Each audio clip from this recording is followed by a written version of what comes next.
Ladies and gentlemen, the following is another fabulous episode of the Wrestling Fans Podcast, Ringside Society. In one corner, we have the greatest thing on God's green earth. No, we're not talking about money, Mary Jane, or Popeye spinach. He is the tranquil guard of Ringside Society, and whenever he goes to Taco Bell, he asks for a chief burrito because he's made of chicken and beef. Delaware's greatest American hero. He's Rob Banks, and you are not.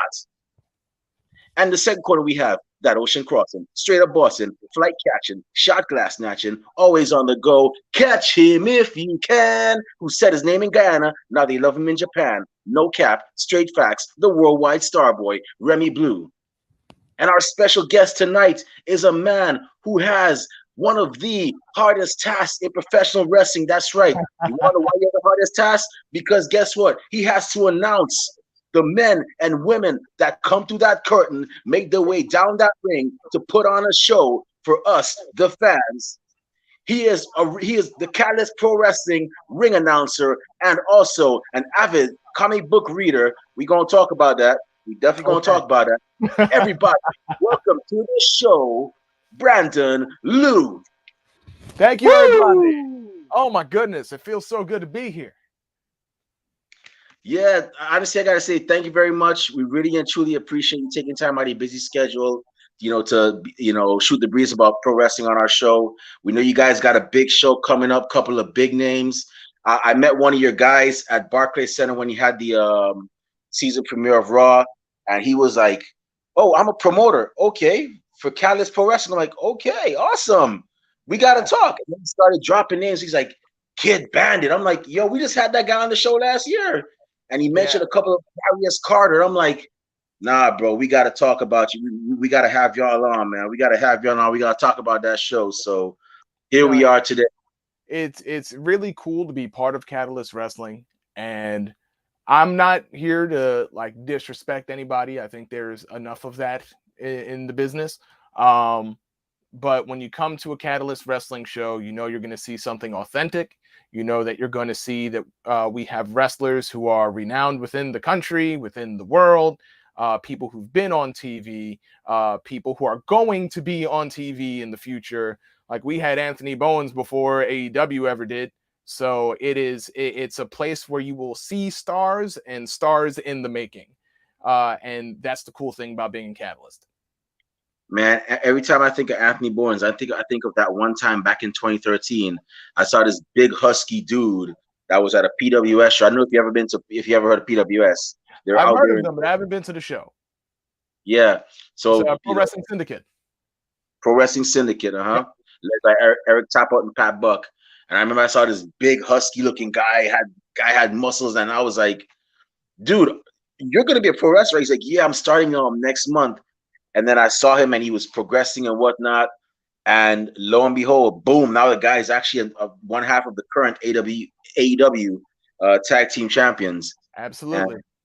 And we got to see the 5-tool player, in Catalyst Wrestling. He had some great matches against our champion Darius Carter, and he is our current champion Darius Carter, and he beat Bowens in that best of 5 series. So the best of the best is still in Catalyst Wrestling.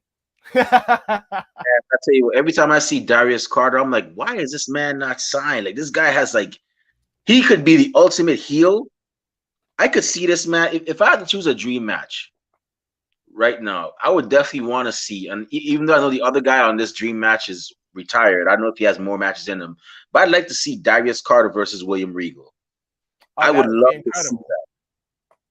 See, what I would enjoy personally is you take a guy like Darius Carter and you put him in the ring with someone like a Rey Mysterio or Ricochet, someone who's extremely popular, but maybe a high flyer.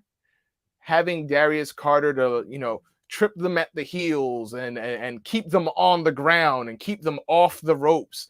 It will just piss all the fans off because they want to see everybody fly. AEW has a ton of high flying people. NWA has a whole bunch of high flying people. Impact Pro, everywhere you go, there's a whole bunch of high flyers. And I just like the idea of Darius Carter grounding them and keeping them on the floor. That he's such a great villain. and Yeah, I love to hate him, and some yeah, people hate to love him. yeah.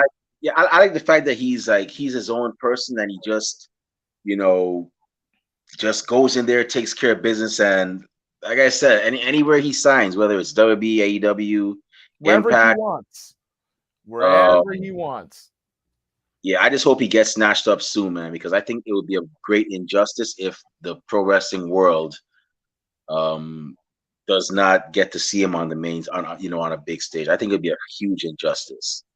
Yep. Um, and yeah, that's gonna be it's gonna be something to see. I've had the pleasure of seeing him wrestle before. It was what was it? What was it? It was Black Wrestle Fest. What was that?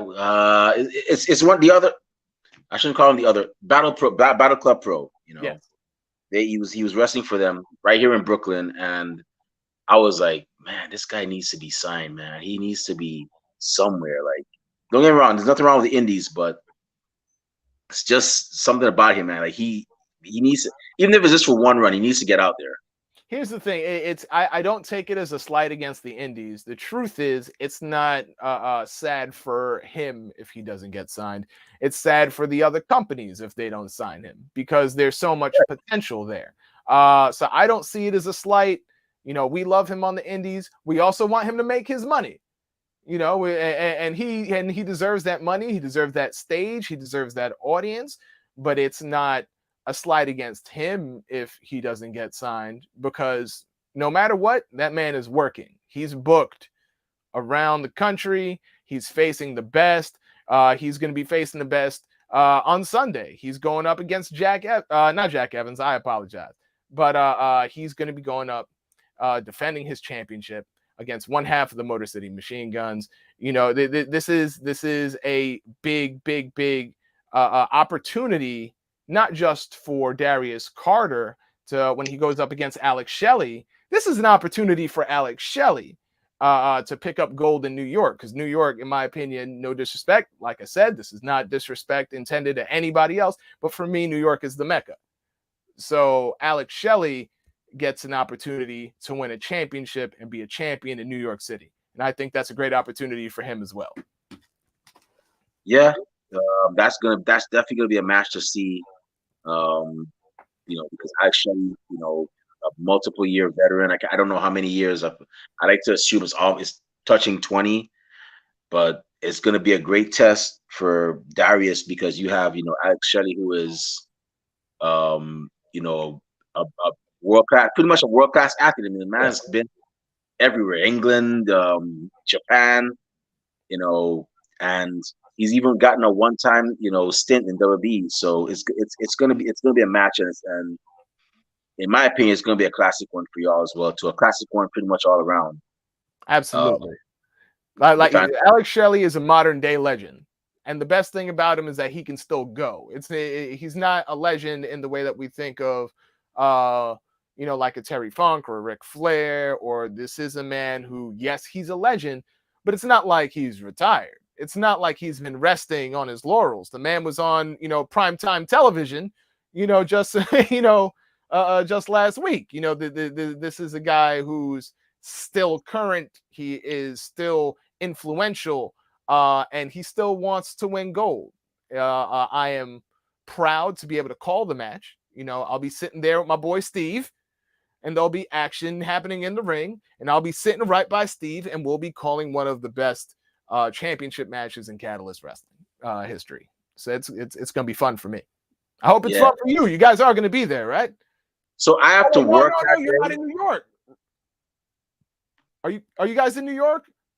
I'm in Brooklyn. But I gotta work. I gotta work that day. So if it's on title match, I'll check it out.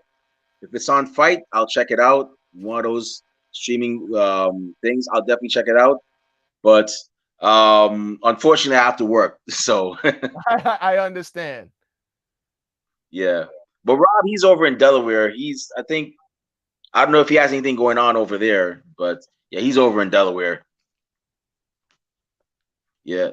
So I gotta ask, man. I mean, we're gonna get into the card real soon, but I normally ask, most of our guests, but how did you become a fan of pro wrestling, man? Like, how'd you like This like might what made you start tuning in and all that? this might sound corny, but I've been a wrestling fan since as long as I can remember. Okay. I'm not sure if I've had a choice in it. You know, I don't have kids, but I hear from people that do, or I've seen people, when they need their kids to just kind of leave them alone for a little bit, they put on the TV. And so I've been watching wrestling since I was a baby because it was the kind of thing that would shut me up. So I've been watching for a long time. Okay. Um, so I don't, I have like tapes still. I don't even have a VHS to play them on, but I still have like tapes from like old MSG tapes with Macho Man Randy Savage versus Jake Roberts and the first Royal Rumble. We had recorded. I don't know if it was on the USA Network or the MSG Network, but like we had it recorded because I'm not even certain it was like pay-per-view yet. It was like what do they call it? They would have the live they'd like play it in like the theaters. Yeah. Sometimes, they had like local broadcasts of it. So I'm not even sure if it would count as pay-per-view yet, but we had the Royal Rumble. So it's just been a long time, and I'm an old man. I don't look it. I don't look it, but I am. Man, don't feel bad. I'm gonna tell you right now, I'm touching 40 next year, so Oh, I hit it trust me. already. My birthday was last month. Happy belated birthday, man. But yeah, so trust me, it's all good, man. Like we can proudly say that we're from the generation. I'm not gonna put Rob's business out there on the street. You know, I don't know about Rob, Now but he's already putting his age up. I see him.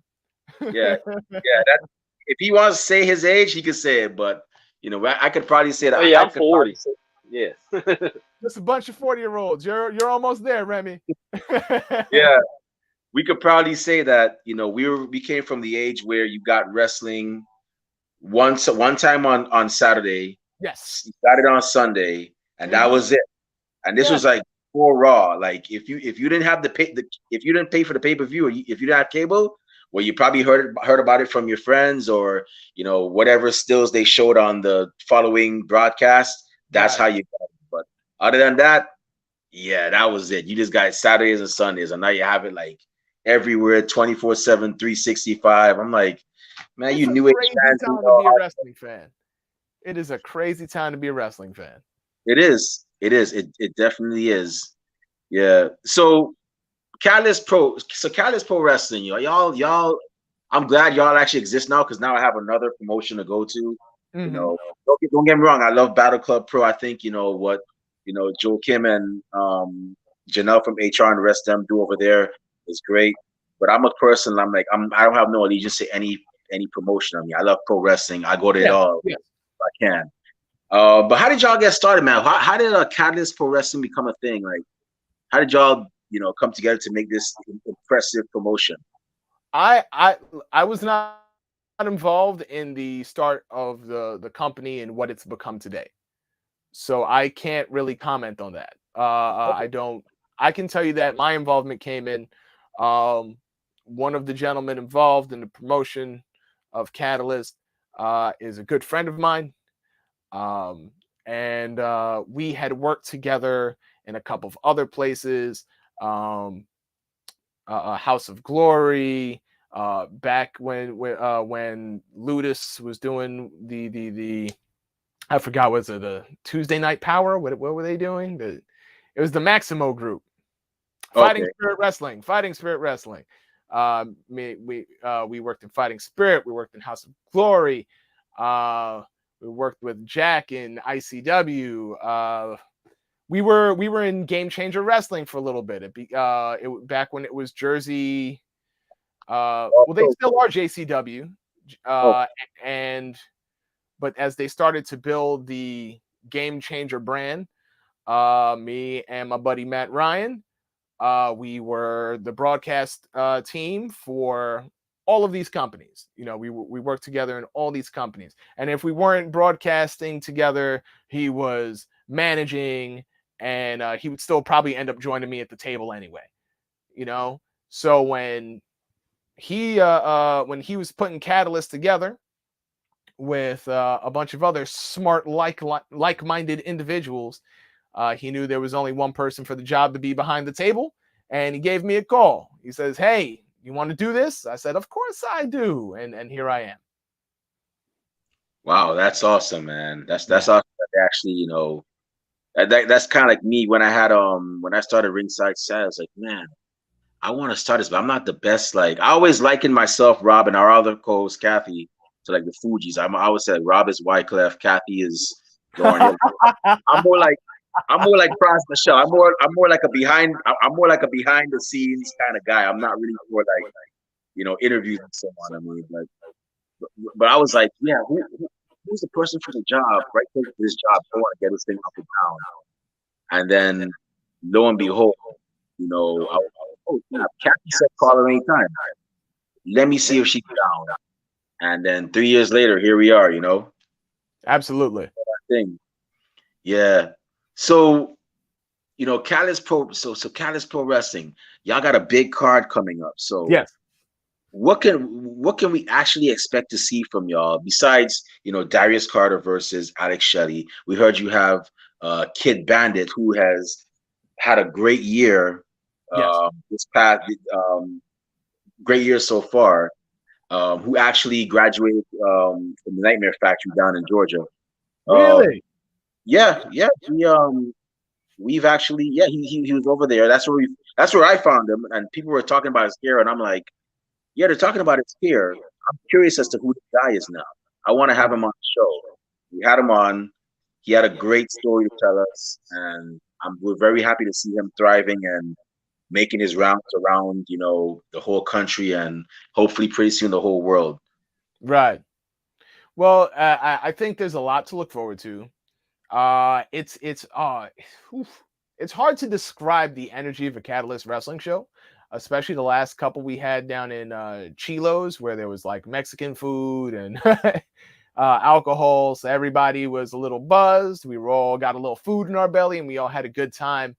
Um, I know that you're gonna have an exciting time because you never know what you're going to see in the ring when you got people like Jack Evans. I mentioned Jack Evans early. I accidentally had a little slip of the tongue and said he was going up against Darius Carter, but he actually already fought Darius Carter.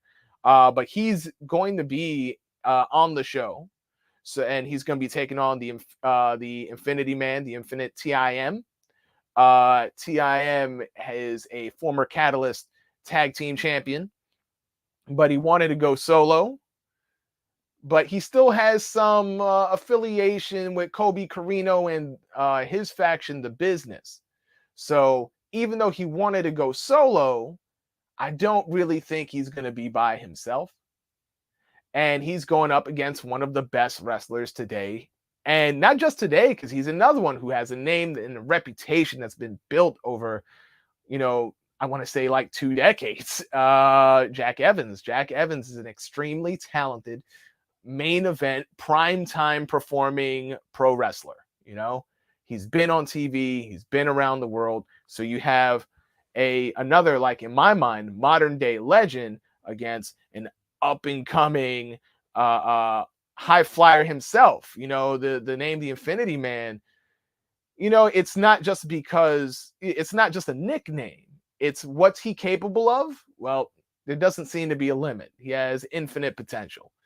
So I'm very interested in seeing that contest because I want to say Jack has the advantage because he's the veteran. But with Kobe Carino and the Business around, I don't know who has the advantage there. But you have a really exciting match and that's just one match. 2, because I did mention the championship match. So you're gonna have a good show just off those 2 alone. And we have more than 2, I promise. Yeah. Jack Evans, man. Oh man, I was so happy for him when he finally, because I've known of him for years. I remembered him when he used to team with Teddy Hart. I knew about him like since like the 2000s actually. And Right. I remember when he was teaming with Teddy Hart at one point. Then he branched off, and then he made a couple of appearances. In Impact Wrestling. Then he had Lucha Underground that he was in, and then I was like, man, him and Angelico would make a great tag team. They got the whole like urban look about them, and They look that. great together. Yeah, It's a shame. I wish they had a greater opportunity in AEW, but that's the beautiful thing about the indies. We were talking about Darius Carter. Man, I hope he gets signed. Man, I hope he gets to be on that big show. I feel like when Jack Evans was in AEW, he didn't really get a chance to really display what he can do. The moment he walked into the dressing room and Catalyst Wrestling, walked in a suit, big broad shoulders, he looked good, he looked clean. And this is not a man who I think should just be on Elevation or Dark, hanging behind the Hardy Boys. This is a guy who deserves to be in the spotlight, and Catalyst Wrestling is more than willing to give him that spotlight. yeah. I'm glad y'all are actually doing it, and that's going to be a crazy high flying match there as well too. Hopefully, we might see a couple of dance moves from Jack, because I know Jack. He's into the break dancing thing, the whole b-boy style and all that. Oh So yeah, he's done it a couple of times during the entrance. He'll show up and he'll just like dance his way into the ring. He'll flip over the top rope, kick a windmill. He'll just start breaking down like in the ring. Every place he goes, at least in Catalyst, is a party. So I have a good time anytime he's present. yeah. So who else could we expect to see on there, man? Peter Avalon, who's also an AEW vet. He's been part of the Workhorsemen. He's going to be, well, I don't know if he's actually going to be participating in the match there, but I don't see how he could not participate in the match. There is a battle between the Tri-State Saints, who are the current Catalyst Tag Team Champions, and the main event. And for whatever reason, Peter Avalon has kind of found himself really attached to the main event. It's a odd coupling that I did not see happening. I did not expect it, but he's really attached himself to these young guys. I don't know if he's grooming them into the kind of stars they want to be when they grow up, as they grow in the industry. But it is a tag team match. And it's using the Freebird rule. So there will be two legal men. As far as I'm concerned, there will be two legal men on each team. But I don't know which members of the teams are going to be legal. That has not been told to me yet. So we could be seeing Black G's and Monster Mac in one corner, and we could see Peter Avalon and Lions in the other corner. I don't know. But all six men, from what I understand, will be in attendance. So it'll be interesting to see how this turns out, because these two groups have been kind of battling for a while, and I can't tell who has the advantage right now. I know it's going to be rough. Like anytime the Tri-State Saints get into a Catalyst ring, it's been a little bit of a problem. There's been some issues between each member and the audience sometimes. We've had to send officials out there to send these guys to the back. It's a little scary sometimes. So hopefully we have some nice security and keep all the action in the ring, because 6 men, Freebird rule, tornado tag. This could be dangerous. We're gonna need some extra security gates, and people need to back away from make sure that they're in a safe and secure location. Yeah, and something I also noticed about y'all's card too is that y'all just don't have like the popular stars from the indies. You also have like several people that are veterans. I see that you also have an 8-man tag team match that also has not only Kid Bandit, but another one of our former guests from season 1, a man by the name of Lucifer Darkside, who actually has been known to throw a mean moonsault at times. It is man, I there's a whole lot. You talk about that 8-man match, and there's a lot of people involved who there's such a range of characters and fighters and fight styles. It's hard to tell what you're going to get, especially in another match like this. I don't know why Catalyst Management seems to be putting all these big matches together with monsters. Anthony Gangone is someone I've known for a long time. He's been in CZW. I've seen him in Game Changer, at least back when I was there.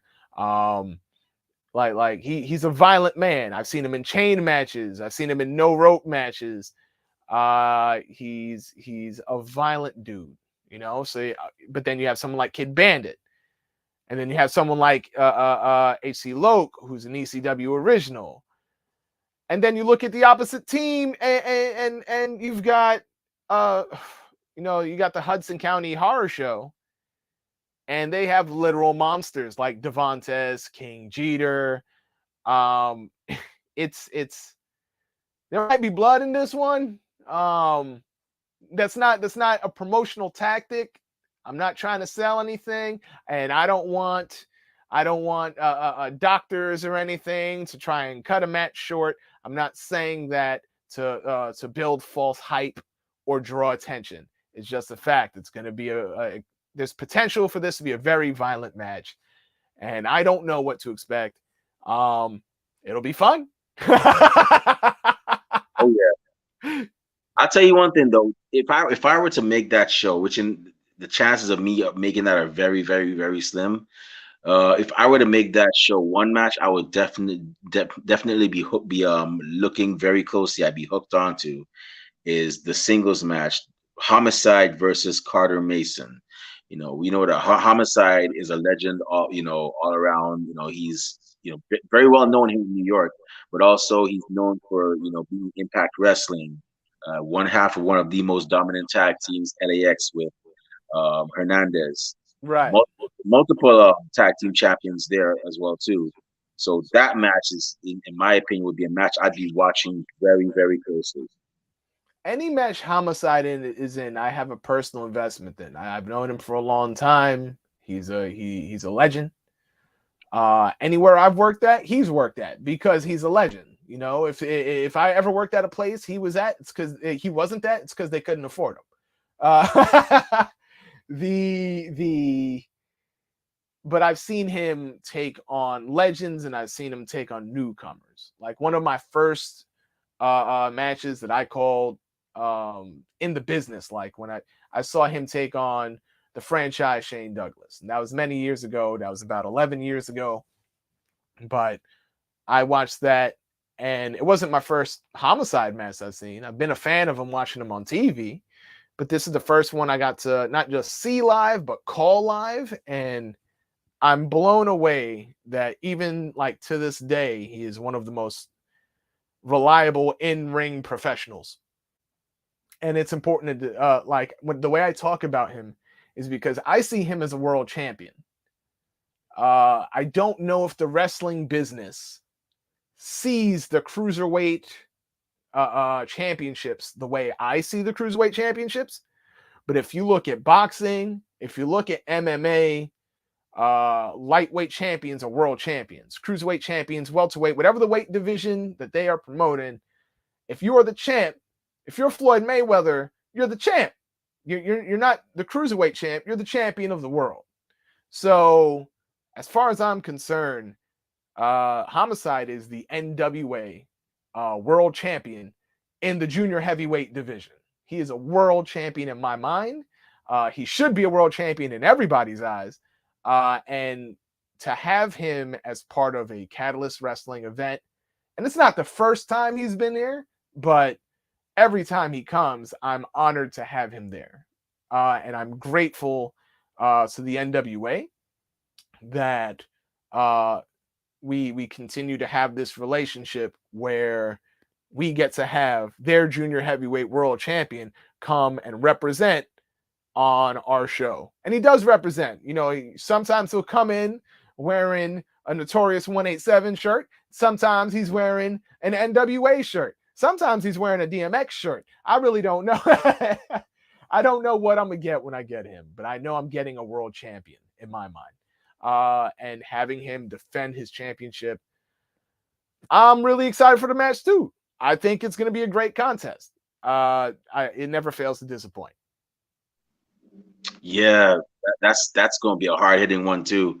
Hopefully, Carter Mason, knows what he's getting into, and he can definitely. I don't know much about Carter Mason, I mean, I saw but him for the first time myself. There's probably people more familiar with him than me, but I watched him for the first time myself at our last show, and he blew my mind because he was someone who maybe I should have been more familiar with, but I wasn't. And let me tell you, he's on my radar now. Like when you watch him, you're gonna want to know what else he's up to. Um, and if he picks up a win over Homicide, I think a lot more eyes will be drawn to him as well. Carter Mason, he's for real. He's impressive. And if you're not impressed with him, then I don't know what's wrong with you. Maybe you're watching the wrong show. Carter Mason is incredible. I'll definitely have to check out that show, man. Absolutely, please do. It might be up on YouTube already. I'll let you know. I'll hit you up after this is done. All right. Catalyst Wrestling, by the way, I'm a plug right now. Go check out our YouTube channel if you haven't. There's free wrestling there for you. So go check out our wrestling. Go check out Catalyst Wrestling on YouTube. We're there. You'll hear my lovely voice and my buddy Steve as we call the action for Catalyst Wrestling events. Yeah, I just got to ask you about two more matches. I'm gonna turn it over to Rob. Kind of Rob has a couple of questions. Yeah, he's probably gonna ask you for some tips on ring announcing because he does a bit of ring announcing himself too, aside from his referee. And I might ask you for tips. But I see you got a freestyle title match here. It says the stipulation will be determined by via rap battle, and I'm it's gonna be Ghost Shadow, with Lex Luthor. It was Lex Luthor and I believe it's Jay Fire. Yeah, I can't believe that he's bringing two people with him. And they're gonna go up against. Oh, this guy looks mean and evil, and I would not want no smoke with him. Victor Benjamin, who's gonna be with Real Deal, and it's so. Tell us about this match, man. I mean, cause you know me, I love a good rap battle. There's a cipher I always go to on 14th Street Union Square. Legendary cipher they're called, and you hear some of the things these guys come up with is crazy. So, what can we expect from this one now? This is one of the strangest, and I don't mean that in a bad way. I just didn't see it coming. This is one of like the strangest partnerships, but in the same way, it just kind of makes sense with the Catalyst brand, I guess.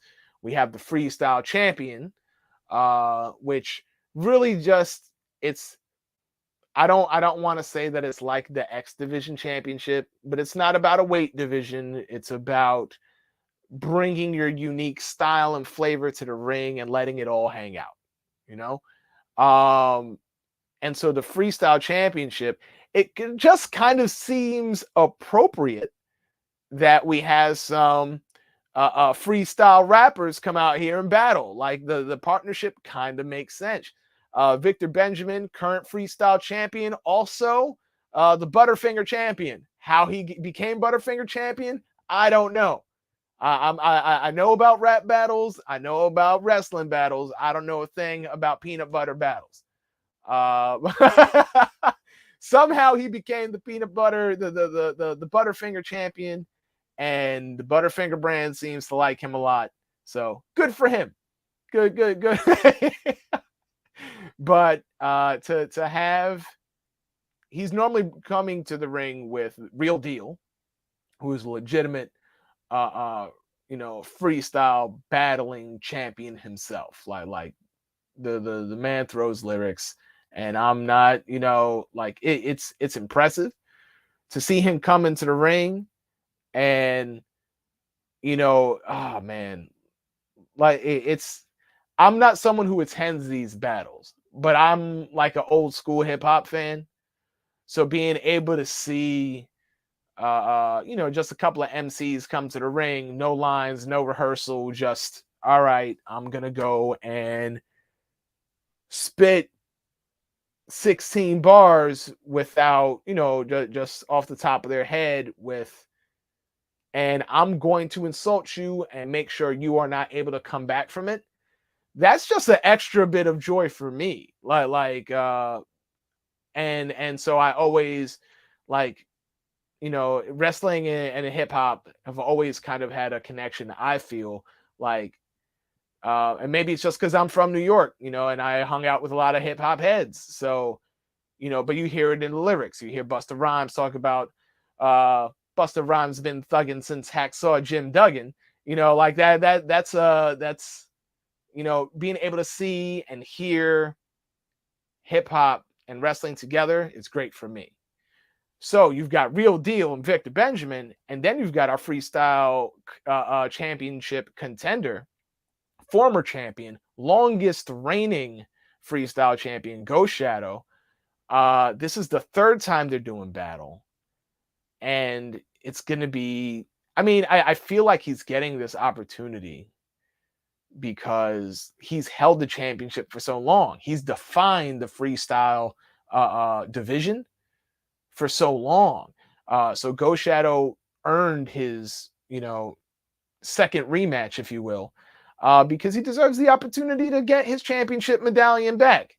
The fact that he's bringing two rappers to his side, he might have a little bit of an unfair advantage, but especially when they get to pick the stipulation if they win. But sometimes you gotta play a little dirty, and Ghost Shadow's okay with it. He's knocked out a man in our ring once, and while I don't glamorize this sort of thing, I wish. I know wrestling is physical, and I wish everybody long careers. But there's something to be said about how dangerous the man is in the ring with his martial arts background, MMA background, and he'll knock you out. He'll knock you out. He'll tap you out. Victor Benjamin, he may have won twice, but that doesn't mean it's going to be easy. I'm sorry, I've been rambling. No, it's okay. There's a lot to say. Hey, let the fans know, man. I mean, you gotta let the fans know in New York, why you should check out Catalyst Pro, man. I mean, it's not just another wrestling event; it's something unique. It is absolutely got something. A little bit of hip hop. You got a little bit of you got a and wrestling in one match. I mean, you mentioned Busta Rhymes says he's been thugging since Hacksaw Jim Duggan. I remember one time one of my favorites, one of my favorite rappers, Method Man. He was this one line he said, "They call me Big John Stud. My middle name Mud. Yes. Dirty water flow. Too much for you thugs." That was from Together. Rob, I know you know about that song. Yeah, Limp Bizkit. Hey, he's a hip hop head. Don't let him fool you. Don't let him look fool you. He's played some. I don't say nothing. I heard him playing some Lost Boys and all that stuff too, man. You mentioned Big L, he gonna know who that is. Yeah. I like wrestling and hip hop too. You know what I mean? Like Project Pat, he's like still out to get paid down for Lucha Libre. You know what I mean? Stuff like that, man. I told you. That man knows his stuff. So one more match we have here. Of course, we can't leave this match out. We got to show the ladies some love. Got to put something on for the ladies. Mm-hmm. That been doing their thing in wrestling, and y'all actually have a Catalyst Women's title tournament round one actually, and it's gonna have look at these heavy hitters. You got JC Storm, man. JC Storm versus Queen Aminata, who is another that's no joke, versus Valentina. Valentina. Woohoo! Valentina's I've heard of Valentina before. She's cutting edge in the ring. Yes, Valentina. I've known before I've met her. She was already on my radar. Being able to get to know her in the ring as I've done commentary has been it's been a blessing for me. Because she's, she'll tell you, she's the baddest bitch in New York. She's the baddest bitch in pro wrestling. And if you disagree, she will change your mind in person if she has to. She comes to the ring rocking that Eddie Guerrero, that Latina heat gear. And so I'm always happy to see her. But here's the thing. There have been some challenges coming in who are trying to the challengers who've made these challenges are trying to kind of take the crown away and be recognized as Catalyst true women's champion. I was surprised when I found out that the first round of this tournament, this first contest in the round, was going to be a triple threat match. I was not aware. I'm not in the know. I'm not in the production meetings. They don't say, what do you think? I just do the commentary. So when they go and they say triple threat match in the first round, I'm like, I'm like everybody else right now. I'm shocked. I'm excited. The Queen Aminata I'm not familiar with. I'm looking forward to becoming familiar with. JC Storm, on the other hand, picked up a big win in a triple threat match that had Valentina Velasquez in it.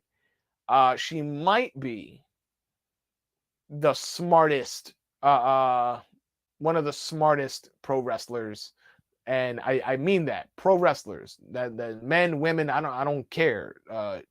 JC Storm might be one of the smartest pro wrestlers I saw, because watching how just her, how methodical she is in the ring. And I don't mean that necessarily in a Darius Carter sort of way. She doesn't fight like Carter. I mean that she's sneaky. She picks her spots, and everything that she does, she has a plan, and she has a backup plan. If you have her on the ropes, she knows how to get off those ropes. And so that's really the thing everyone has to be, careful of. Queen Aminata has a lot of, pressure. This is her debut for Catalyst Wrestling. This is going to be an opportunity to make a name for herself. There's pressure on her shoulders. It's her debut, and she's battling for contention for the Catalyst Women's Championship. But she's going to go up against Valentina, who has a reputation, and the fans are already behind her. And then you have JC Storm, who really does not care what you've brought to the table. She doesn't care if you have a reputation. She doesn't care if it's your debut. She doesn't care if you're faster than her or if you're stronger than her. If she's smarter than you, she'll pick up the win. And that's really what everybody has to be careful of. Wow. Yeah, you got three great contenders in that one match. Man, the fans are definitely gonna be spoiled, man. And I always say they have to be. Look, we've had celebrities come in and enjoy themselves. I forget her name, the chick from Save the Last Dance and the Bourne movies. Julia Stiles? Yes. She lives in Brooklyn. So wow. So she probably, I don't know if she was coming in. I like to think that she's a wrestling fan and came to see Catalyst Wrestling, but she might have just wanted some burritos. The last show was at Chilo's. This next show will not be at Chilo's.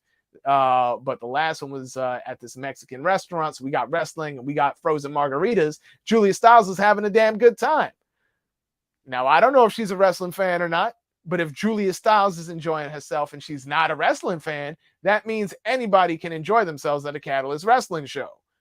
Honestly, if I was a big time celebrity, I wouldn't give up my love for wrestling. I'd probably be that guy that would pop up at like a regular indie promotion and just enjoy some wrestling. I mean, that's when you know somebody's a real pro wrestling fan. Like guys like Lil Scrappy. Lil Scrappy was at a battle. It was not Battle Club. I think it's called Battle Pro. It's down in Georgia. He was actually at one of those shows. So I mean, when you see somebody that's a celebrity, but they're not only going to WWE, but they're going to like indie promotions, that's when you know that this person's like legit a wrestling fan. They're about the business. Right. So hey, maybe she is. Maybe she'll show up at this one. Mm-hmm. Hey, maybe you guys can have a match where she's a special guest referee. Hey, I like to keep my celebrities out of the ring, but if she wants to jump in, I ain't telling her no. That'll be someone else's job. I ain't telling her a damn thing. Hey, it worked for Snooki. Hey, look, I ain't mad at Snooki. Look, before all the before Bad Bunny was out here having like legitimate wrestling matches, and wasn't Logan Paul, everyone was ready to talk trash about Snooki, and then she went in and did a handspring elbow like the Great Muta. I was like, okay, Snooki. The one that got me is Maria Menounos. She was, I'm that like was surprising. I was like, yo, like I was like, they gotta if the celebrity wing of the Hall of Fame is still open, put that lady in there. She needs to be in there like ASAP. Absolutely. Absolutely. I have no problem with the celebrity wing. Maria Menounos was out here doing Good Morning America, and then also out here just like welcoming us to the movie theaters. And then she gets in the ring and she and she's fighting. Whatever Maria Menounos wants to do, she can do. She can come over to Catalyst too. She can wear her little her Greek outfit and represent her tribe at Catalyst Wrestling. If she could take on Julia Styles, I don't care. As long as they're doing it in Catalyst and bringing those eyes to us, I'll take it. Save the last dance. I call that save the last match. I mean, I'm in there for that too, man. I like that. Hold on, we're gonna write that one down. Anyways, I'm going to turn it over to Rob. Kind of, Rob has a couple of questions for you. Probably going to ask you, like, I know he's probably seen your Instagram, and he's probably going to ask you about all the Marvel comics and whatnot. So, Rob, go ahead. It's about to turn into a whole second podcast right now. What's up, Rob? What's happening, man? How's everything going your way, man? I'm good. I'm having a great time. Well, that's good, man. I'm glad to hear that, man. How was your day today? Anything crazy happen, man? Just a normal day? Oh, it's just a normal day. It might be crazy for some other people. When I'm not calling the action, or just promoting, whatever content I'm promoting. I also work with kids in school. Work with kids who have special needs. And so that's always a challenge, but you got to make sure the kids have everything they need to succeed. If they have challenges, you have to make sure that you are helping, as whether you're a parent or a teacher, or an employer. If you're an employer who is, you're not supposed to discriminate. So hopefully, as you take in workers who have special needs, you have provided them the workspace environment to safely do their job and make money and live a life like you or I. Yeah, that's what's up. Yeah, yeah. I'm all for that, man. For me, it might be. It's not for everybody, but it was a normal day for me. I'm having a good time talking about wrestling and reading comic books, and normal day. There you go, man. There ain't nothing wrong with that. So I do gotta ask you, man. Doing ring announcing and stuff, man. What's the most stressful part about doing that? Because there's one thing for me. I just want to ask it. I want to know if that's like pretty much the same thing for you. Because you get there, you gotta do your thing. So what's the most stressful thing for you? Honestly, just ring announcing itself is a little stressful for me, because I'm more comfortable behind the table. But if they say, "Hey, we need you to ring announce," which has happened for a couple of times, I'm gonna go out there and do it. People paid the money. The show is already happening. Where's the ring announcer? I don't know who. All right, Brandon, it's up to you. That could be very stressful. But I have a theater background, so being on stage isn't new to me. I'm not intimidated. Maybe I'm a little nervous, maybe I'm a little excited, but I'm gonna do the job, and I'm gonna do the best job I can. I've had microphones completely turn off on me, and then I just got to talk to the crowd using my voice. And if you're shy and you've been relying on the microphones to carry your voice, you've got to find that inner, find the intestinal fortitude. Yeah, use your diaphragm, exactly. And just speak up and let that bass come out so that your voice can carry over. So that can be difficult. I was never great at memorization, so I like having the cards in front of me when I'm doing my introductions. But some places don't want you to have the cards, especially if you're recording on camera.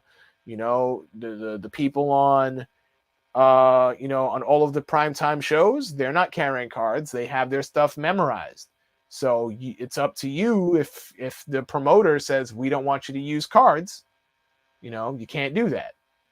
It's, it's that can be challenging for some people.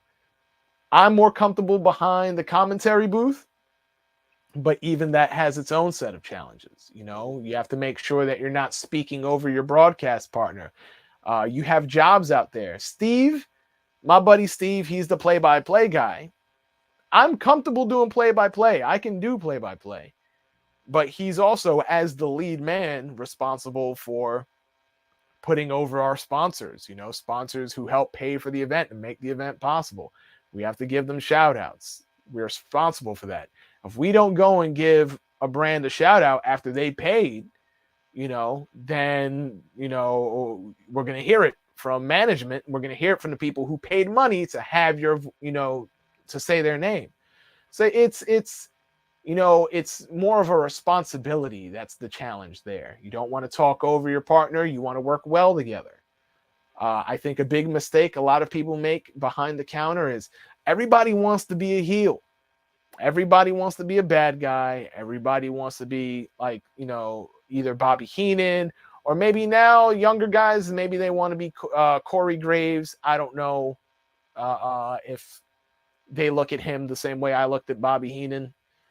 But when they step behind the commentary booth for the first time and they try to take this heel persona, they will insult the wrestlers in the ring, or they'll put themselves over and their character over and forget that their job is to put over the talent.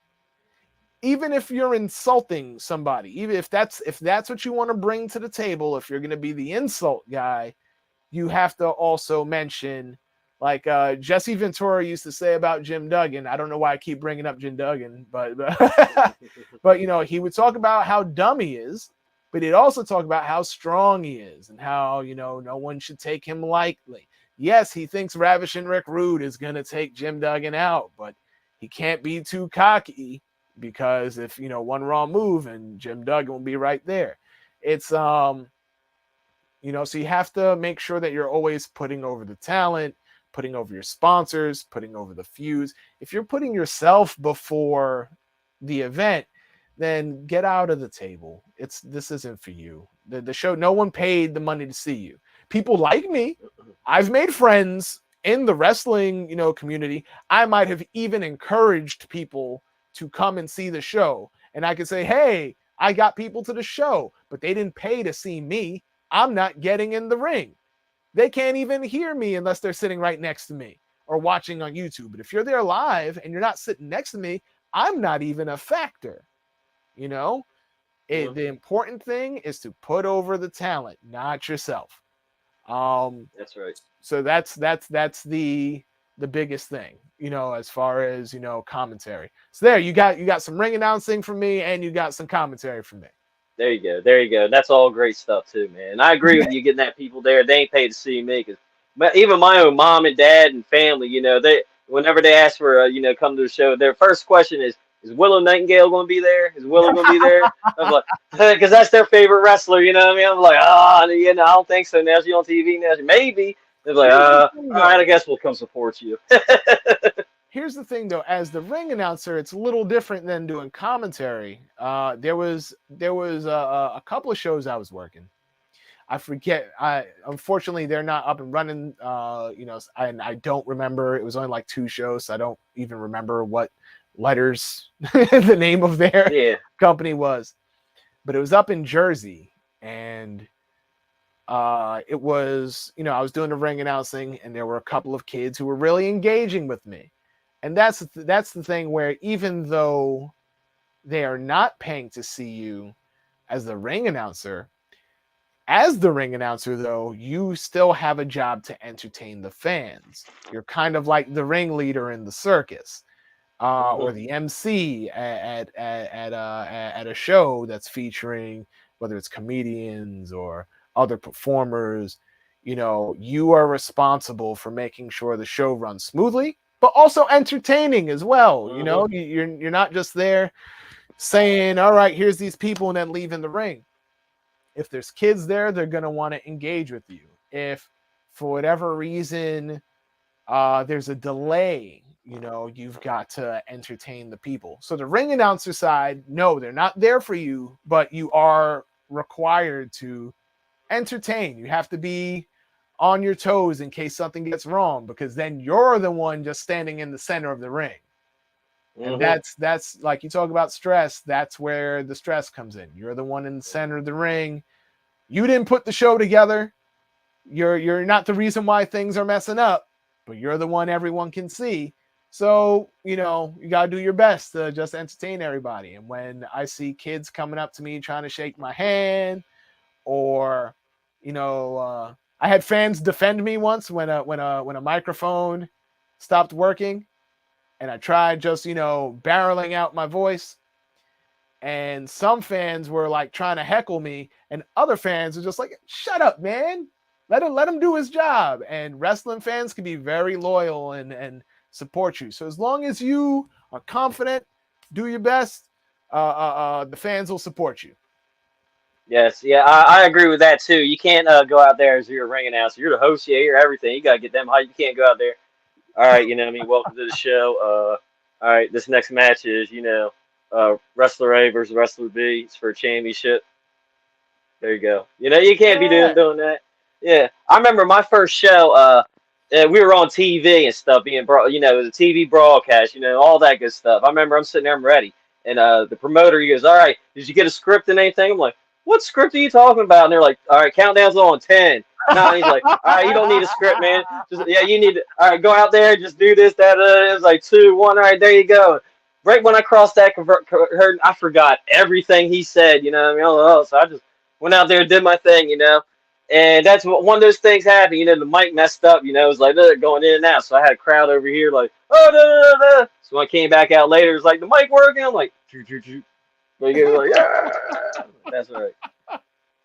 They never. They're the heel. They're like they come to every show. They're like the heel, fans or whatever. of course. But yeah, they ain't never messed with They're me always after the that, heel man. fans. I can't Yeah. stand them. But Even when I'm a ref, they won't really mess with me because they'll be like, all right, yeah, yeah, okay, well, yeah. They'll mess with the other refs, man, but yeah, not me.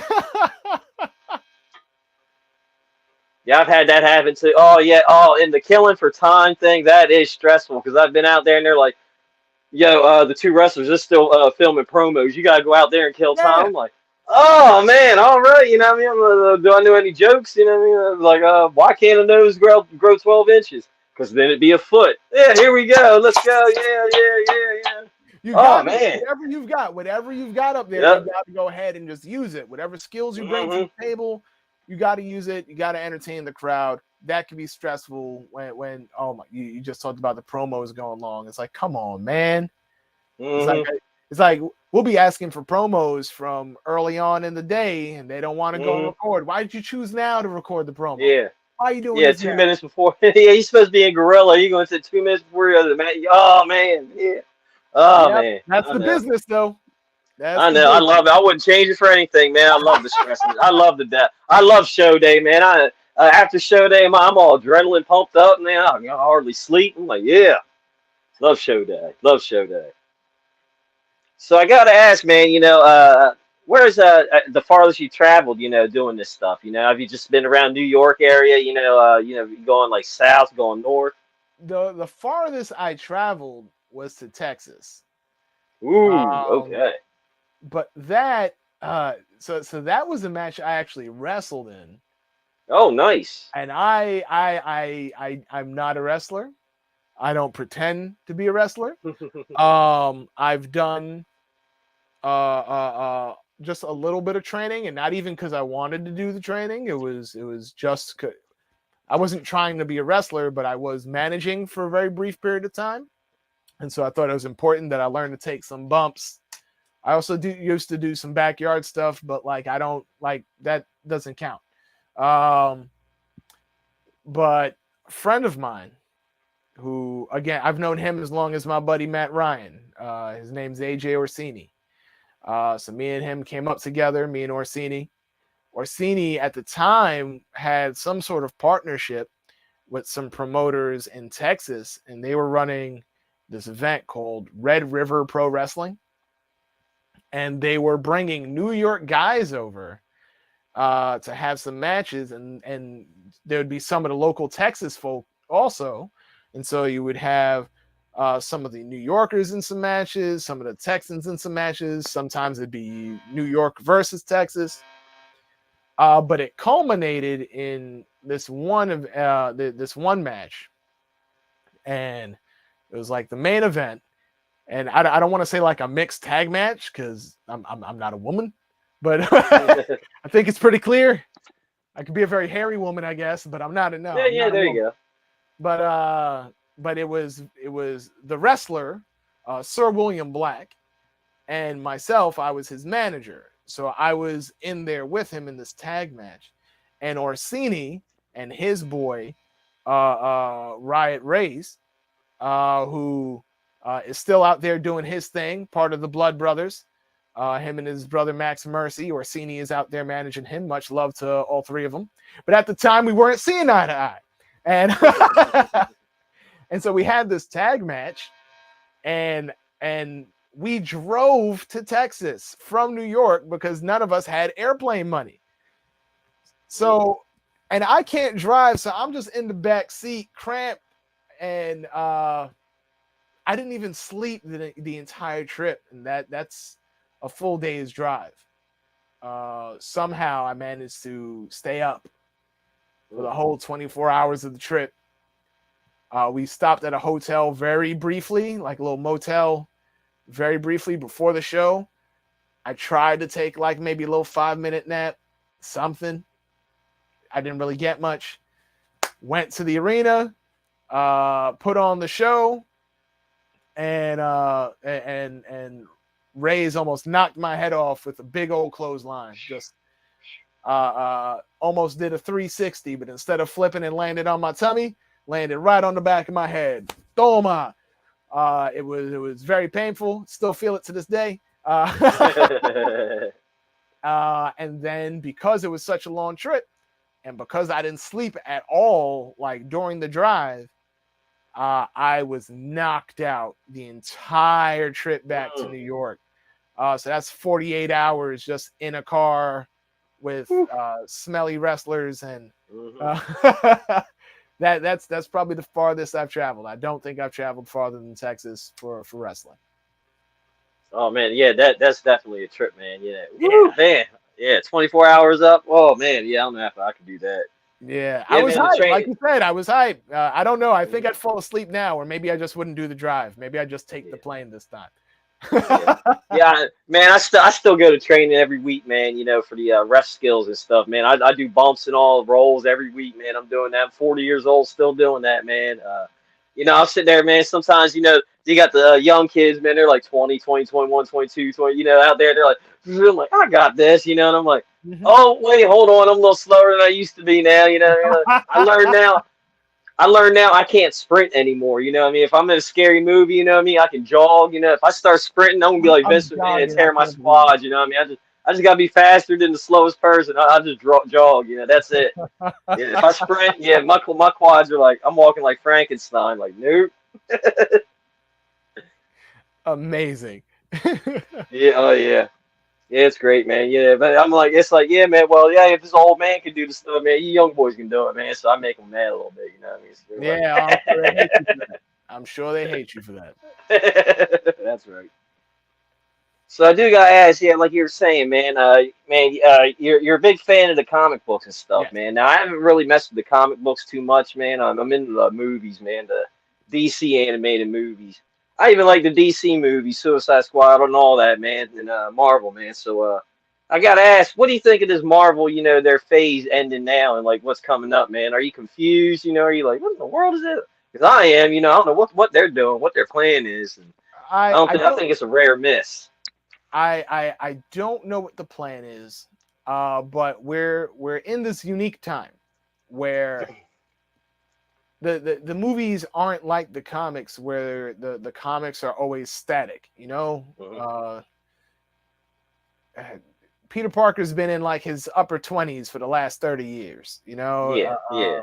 But we have these actors, and they age, and they assume these roles, and they don't pass on the roles like James Bond. They just kind of age with the roles. And so it's interesting to see, you know, Marvel and DC's characters kind of growing and see how their characters mature. So now we're in this point where we don't have an Iron Man, we don't have a Captain America, we may never see Thor again. We might see Thor again. Who knows? There's no telling what the future is, but I know a lot of our most recognizable like pop culture icons, you know, like Spider-Man is a Thanksgiving Day float, you know, in here in New York. You know, you talk about Iron Man. Iron Man's had cartoons on Saturday morning. You know, Thor has had his cartoons, and it's these are icons, but now their time is passing on. So we have to introduce these new characters, and not everybody is familiar with them. So I don't love every movie, but I'm willing to give everybody a chance. Like, I'm a big Eternals fan of the comics. Neil Gaiman is probably the one that introduced me to the Eternals. His run on Eternals is really good. And the current run on Eternals, oh man, I forget the writer. I believe it's Kieran Gillen. I could be wrong. Apologies if I am. But his work on Eternals has led to a crossover in the books between the X-Men and the Avengers. And if the writing is good, any character can be interesting, you know. And I guess it makes sense that I'm a fan of both wrestling and comic books because it's the same way. You can look at Santino Marella and say he's a joke character, or you could look at Santino Marella when he's in the Elimination Chamber replacing Randy Orton, and he's the final guy against, I believe, Bryan Danielson and Santino were the final two. And you could laugh at him. You could laugh at him and the Glamazon. You could laugh at him and his honkometer. You could laugh at the Cobra. You could laugh at the trombone. But when he was one of the final two for the World Championship in the Elimination Chamber, everybody was cheering for Santino. Nobody wanted Bryan Danielson to win. And it's really wild. So I don't want to say I'm confused, but I think Marvel is taking, like, I do believe they have a plan. They're not doing random things, but they have the TV series and the movies and all of these different heads, and it's hard to see where the plan is going. I think a little bit is seeing in this make or break time which stars succeed and which ones maybe need to stay in the background. You know? And we'll see how these characters develop, because, you know, they just announced a new Wonder Man, and Wonder Man does not share that similar kind of pop culture reverence where people just know who Wonder Man is. But if his TV show, because I believe he's going to have his own series on Disney Plus, if it goes well, then Marvel has a brand new star and someone to market movies around and sell toys around. And so I'm excited for it, because I know we'll be getting Secret Wars coming up. We have Secret Invasion coming up soon. Secret Wars coming afterwards. And if it's as good as Civil War was, then I'm happy. And if it's better than Civil War, great.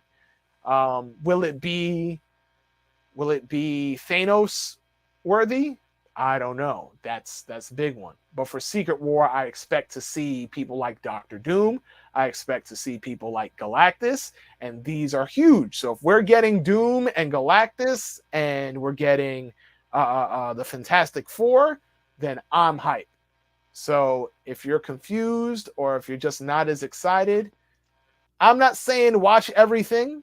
You watch what you want to watch, but just keep your eyes and ears open, because I know there's going to be big stuff on the horizon. Now, I'm two of my favorites, man. I want to see what they do with them. I know that they delayed one of my favorites, Blade. They delayed his movie and stuff. And Ghost Rider, he was all, when I read comics when I was a kid, that was my favorite. You know what I mean? He rode a bike, had a flaming skull, chain and all that. Oh, I thought he was awesome, man. I want to see what they kind of do with him, man. But yeah, that Blade news, man, when I heard, they were going to delay it, and all, I was like, It's going to be interesting. I think a lot of people are hurt because the last Blade was, Wesley Snipes. Those were rated R films, and people have expectations. And I know this current Blade film will not be rated R. It's going to be PG-13. What I'm hoping is that they still have the same level of violence, so to speak, because Blade is a rated R, not because of how violent it was, in my opinion. Every time Blade cuts somebody down in the Wesley Snipes movies, they like turn to ash, you know? Yeah. That doesn't mean there wasn't gore at all. There was lots of blood, Oh but yeah. but a lot of times when the vampires died, they died in very PG-13 ways. I think part of the reason why Wesley Snipes' Blade was rated R, there was a lot of cursing, there's a lot of sex, there's a lot of blood. You know, there was a lot of blood too, but the blood wasn't always from violence. Sometimes, Blade falling into a blood bath, or Yeah. Or that club in the beginning of what was it? 2, where the dude walked in and the sprinklers came out with all the blood everywhere. You know yeah, what I mean? Like, you had the vampire character whose whole body opened up. So mhm. it's there's gore, and I think that was the biggest reason for the rated R. I think we can still have a very fun, very violent PG-13 movie. Mhm. Batman, or should I say, The Dark Knight with Heath Ledger was PG-13. Yeah. That was still very, hard hitting and grim and just fun. Particularly violent. We got dude breaking his legs. Yep. Dropped him from the little balcony, broke his legs, and I was like, that's a pretty violent movie for a PG-13 movie. That's kind of what I'm expecting for Blade. That's right.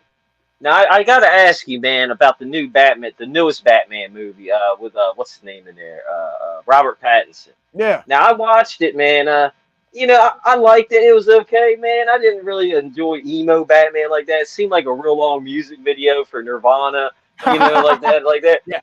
I was like, man, the movie was okay, but I liked him as Batman. He was pretty good. And Homegirl, Lenny Kravitz's daughter is Catwoman. She's good. And but I was like, I kind of want to see more. I wanted to see him build on that a little more. I wasn't too impressed with it. I mean, maybe because I'm comparing it to the other ones, with like Heath Ledger and Liam Neeson's in there. You know what I mean? So I think he did a fine job. I have no problem with his acting. And I liked, I guess, the message that it was trying to send. The idea of Batman not just being a symbol of vengeance, but a symbol of hope. I think that's important because my favorite Batman is always going to be the animated series Batman. Yes. And that Batman was like he was dark and he didn't joke a lot, but he was still, at least the Bruce Wayne character was a little charming, and there were moments where we got to see Batman, crack a little joke every now and then, very rarely, but it would happen. And so I feel like there needs to be a balance. And Batman, I think, has been missing that a little bit. It's just been it's almost funny to me how dark and gritty they try to make Batman to be. Because if he was, I don't see how he could raise kids if he was as dark and gritty as they want him to be. That's why they can't bring Robin into these movies, because how could you? Like, not in this world. But what I would like to see, or what I look forward to, is just an older Batman. I'm not a fan of young Batman. I don't want to see Batman learning how to jump off his first building. I'm not interested in it anymore. We had Batman Begins already. And I thought Batman Begins was good. I liked Batman Begins. I think part of the reason why I'm going to miss Ben Affleck, who never really got to show everything he could do, is I was interested in seeing an older Batman. I like to see, as comics evolve, I like to see the movies evolve too. And so in my mind, Batman should be in his 30s, maybe a little older, because Nightwing should be a thing that exists in movies, Like people grew up, there's people younger than us, like we all talked about us being 40, but the people younger than us might not have grown up on Justice League Unlimited or the Batman. They might have grown up on Teen Titans, So for them, Batman's not their boy. Nightwing is their boy. Beast Boy is their boy. Cyborg is his boy. And when we keep just trying to do young Batman, and show Batman learning the ropes, and I'm tired. Yeah. Even if it's good, I'm still tired. It's like I'm ready for something new. If you want to give me young, dark, learning the ropes, give me his son. Give me Damian. Give me Tim Drake as Red Robin. Give me Nightwing. Give me Red Hood. Don't give me young, depressed Batman. No one wants to see young, depressed Batman. Oh yeah. Now I did hear. I haven't seen Black Adam yet, man, but I did hear Henry Cavill comes back as Superman, and That's this what I might be heard. sacrilege, but he's my favorite Superman. You know, I liked him better than Christopher Reeve, man. Just man, maybe because he's pretty cool, man, and plus I liked him in Mission Impossible. Was it 5 where Right. he's fighting people over there? He's like, yeah, I got caught my arms up and fight. Yeah, so. So I'm not mad at you for liking him more. But I do think that the original Superman movies had a better Clark Kent. Yeah. But and Christopher Reeves may have been a better Clark Kent. As far as Superman, I think Henry Cavill's a really good Superman. I'm not sure if I can tell the difference between Clark Kent and Superman. And Clark Kent's supposed to be the secret identity. So that's my only problem really with Cavill. I think also, like, the first Superman movie came out, I think, in 79. I could be wrong. Mm-hmm. I think it came out in 79. Something like that, yeah. And we're if we're inspired by the Silver Age comics, that Superman, or at least that Clark Kent, might have been seen as a little corny, maybe, and it's hard to put that kind of attitude on camera and get fans behind it. But at the same time, like, I think people just like when you're honest, and even though it may not be cool to have just a clumsy Clark Kent, mm-hmm. I think people will, can get behind it because that's deep down who Superman is. Like, he might be the man from outer space. He's from Krypton. That's who he is. He can't change that. But he was raised as a farm boy, He's raised as a farm boy. He's shy. He's, he might feel a little more confident when he flexes his powers and puts the cape on. But he's a shy guy who, was trying to get with Lois Lane and was a little nervous maybe at first because she seemed more in love with Superman than him, and I think that gets lost. So I'm hoping that with Cavill back, I look forward to him as Superman. I think he's a great Superman. I hope we get to spend some more time with Clark too, so that we can see the difference between the two characters. Because the Clark we got in Man of Steel, not my favorite Clark, Like, I barely saw that guy. Yeah, that's true. That's true, man.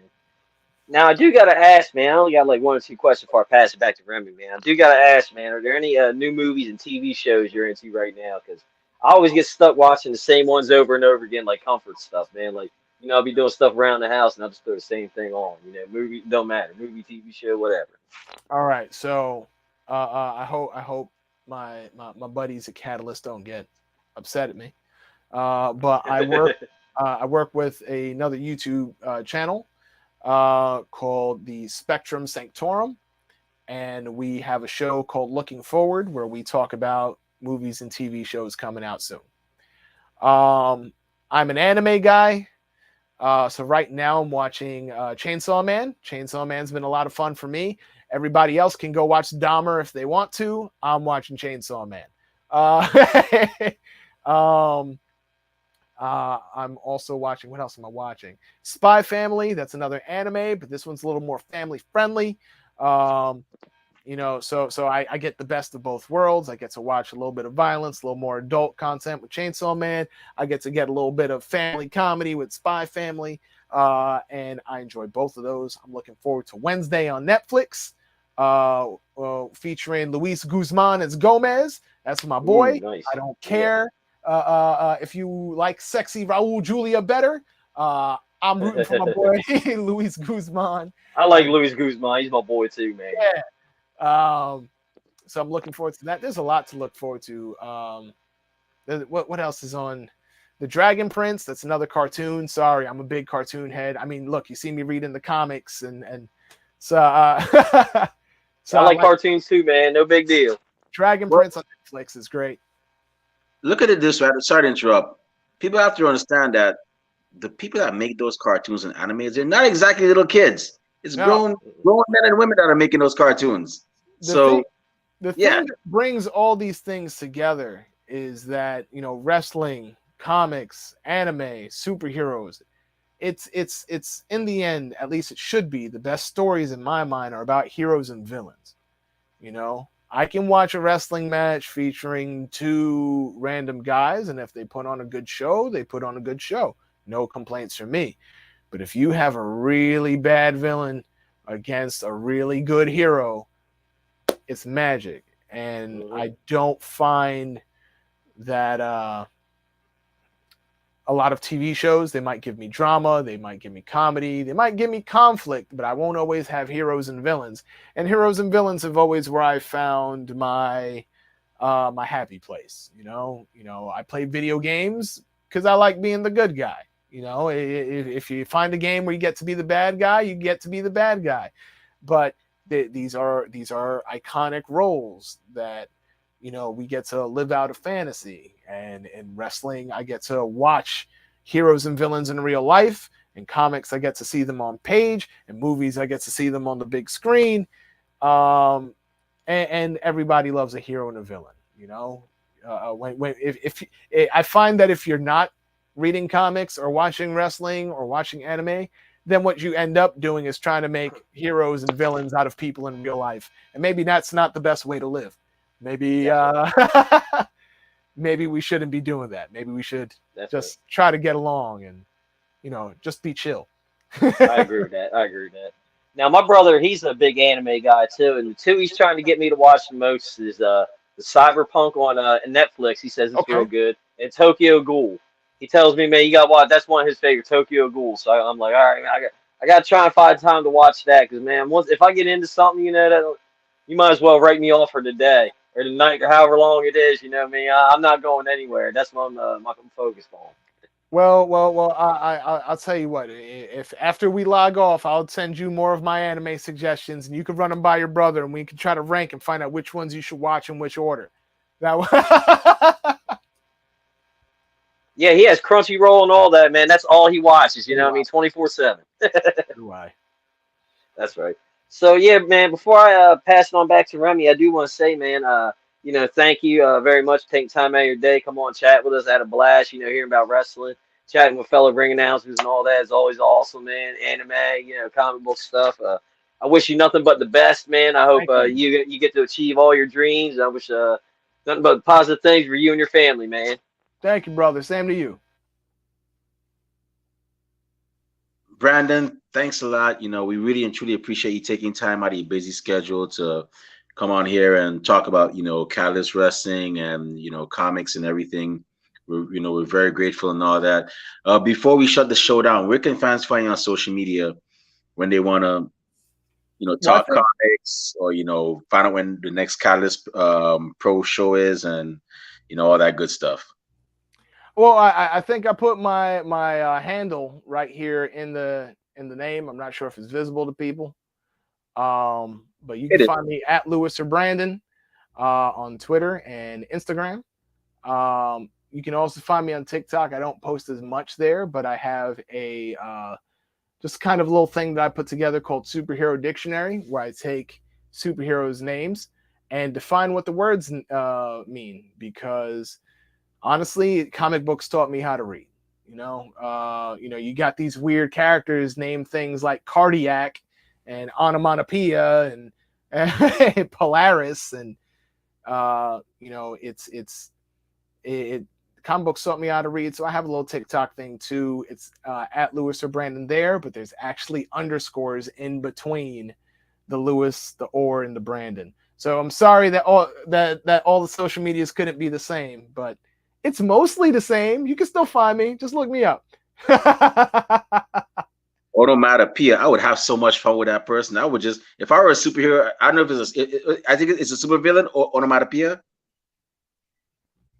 Say again? I think onomatopoeia is a supervillain. Yes, he's a villain who was created by Kevin Smith. Silent Bob. Yeah. So that's really funny that Silent Bob is the man who made him.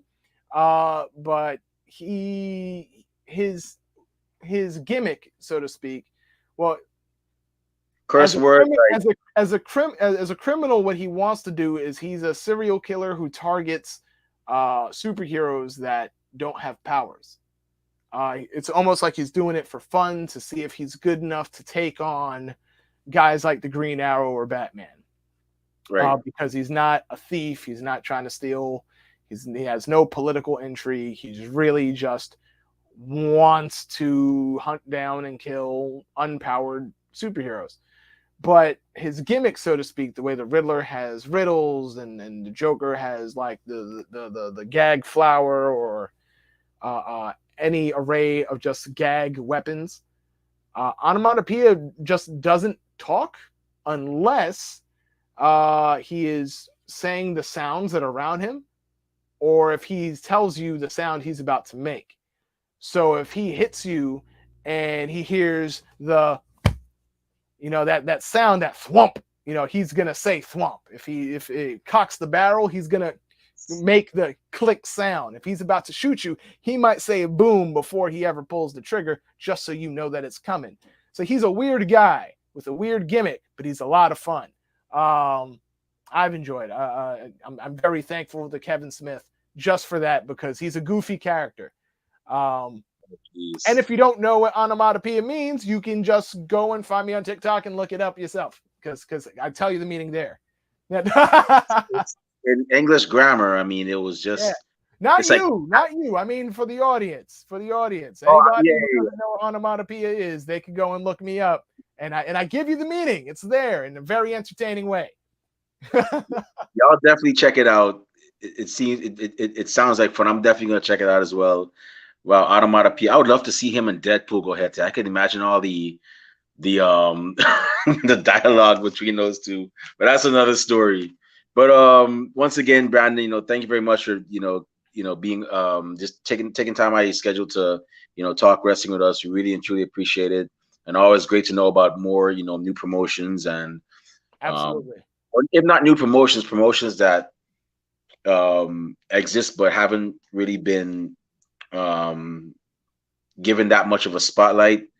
What I'm happy to say is each show from Catalyst Wrestling seems to be the next big show. Like our audience seems to grow in size, and so while there's many, like there's always going to be a thing. There's people who still don't know what AEW is. There's people who still don't know what Ring of Honor is, and they've been around for years.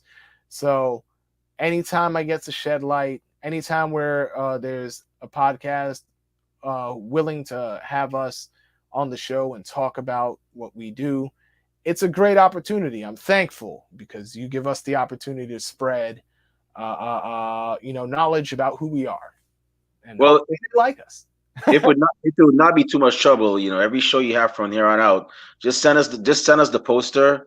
Absolutely, we'll post it on our Instagram, because what we want to do is, outside of being just a podcast, let the fans know. And this is a long range goal for us. It's to just let the fans know, hey, you're in Birmingham, Alabama. Okay, this is what's going on in your area. Or you're in Brooklyn, New York. This is what's going on this weekend. You got Catalyst Pro. You're in Delaware, which is where Rob is at.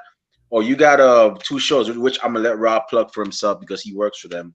But you got some shows coming up next week and so on, and who's gonna be there and what to expect. So, if it's not too much trouble for y'all, if y'all are cool with it, just send us the posters, any upcoming shows you have from here on out, and we'll post them and let people know, hey, this is what's going on, this is what's going down. Check it out. This is who's gonna be here. You don't want to miss this. Mm-hmm. Yeah. So with that being said, once again, thank you. And with that being said, also, it's about time for us to shut this show down. My eyelids are getting heavy. My stomach is rumbling. That means it's time for dinner and a nap. Maybe not in that order, but before I partake in those activities, Rob Bass, the the Mel Gibson to my Danny Glover, the Tommy to my Ghost, and the Iron Fist to my Luke Cage. Where can fans find you on social media when they want to talk wrestling, find out your next appearances, purchase Rob Base merchandise, and where can bookers and promoters find you when they want to book you for their shows? All right, you can find me on Twitter, Instagram, Rob_Base82, and then Facebook, Rob Base. And then November 12th, we got a show, 1CW, CCW. We got a show, doors open at 5:45, 6 o'clock. We got a pre-show at 5:45. The main events are right now that I know is Ty Awesome versus Miles Millennium for the 1CW Wrestling Championship. The Renegade Twins, they're going to be in a tornado tag match, I think, against the Good Sisters, formerly. And we also have a gang warfare match with the Ignorant Dogs, with Red Dog as their leader, going up against my trainer, Mark Haro, and Sean Carlson, and cousin Ron Ron. That's all I got right now, so stay tuned, and we'll get more up. Awesome. If you want to find me on social media, I don't normally have a lot of cool stuff to say, but who knows? Maybe you'll get lucky one of these days. You can find me on Twitter at TheRemyBlue, also on Instagram at TheRemyBlue as well. And our podcast is also on social media. We're on Twitter and Instagram at Ringside Society, Twitch at Ringside Society 2019. We're on Spotify. We do have official Ringside Society merch available at Teespring. We have T-shirts, we have tank tops, we have hoodies, we have long sleeve shirts, we even have coffee mugs for your favorite warm beverage. And last but not least, we also have a YouTube channel. Oh, we're on Facebook as well as a Facebook group, and we're also on YouTube as we have a YouTube channel as well. We have where you can see a lot of great interviews like this one, like the one we had with Katie Hebner, the daughter of Earl Hebner, the Renegade Twins, the Good Sisters, Kylie King, Kid Bandit, and his stablemates Lola Electra and Ishmael Vaughn of the Highlights. We have a lot of great people on our that we've had interviews with on our YouTube channel. So definitely check us out. It's real simple. All you gotta do is go on YouTube, type in Ringside Society, and when you see that sweet, beautiful, dark blue and light blue yin yang sound with blue things around it, that's when you know it's us. So make sure you subscribe to all our videos because we got a lot of cool stuff coming up, and you don't want to miss a thing like Aerosmith in 1998. But with that being said, we just want to thank everybody tuning in tonight live. We really and truly appreciate it. To those of y'all that are going to listen later on when you get a chance, thank you very much in advance. And those of y'all that hate us, can't stand us, really and truly wish we'd go away. Well, like myself at the Golden Corral and Rob Base at a taco festival, or was it Chilo's in Brooklyn, where the last Catalyst Wrestling show was. We're not going anywhere for a while. They hate us because they ain't us. We ain't stopping. So once again, we understand that everybody and their grandparents and their parents podcast have a podcast. But we're not your grandparents' podcast. We're not your parents' podcast. As a matter of fact, we're not just any podcast. So with that being said, hey, yo, Rob Base, one time for the mind, one time for the people, one time for the wrestling culture, one time for Catalyst Pro Wrestling and that awesome show they have this Sunday, November 6th, in Brooklyn. We go hard, we go hard. And one time for Brandon Lou, our fellow comic book lover. Woo! What type of podcast are? We're the Wrestling Fans Podcast. That's right, we're the Wrestling Fans Podcast, Ringside Society. And we'll be back next week with as a matter of fact, we'll be back this Friday with our WWE Crown Jewel predictions episode. Who our special guest is going to be, we don't know, but we'll keep y'all just stay tuned and we'll let you know. But until then, we just want y'all to do 4 favors for us. Stay safe, stay healthy, be excellent to each other, and party on, dudes. We out. Peace. See y'all. Good night. Stay classy, Delaware.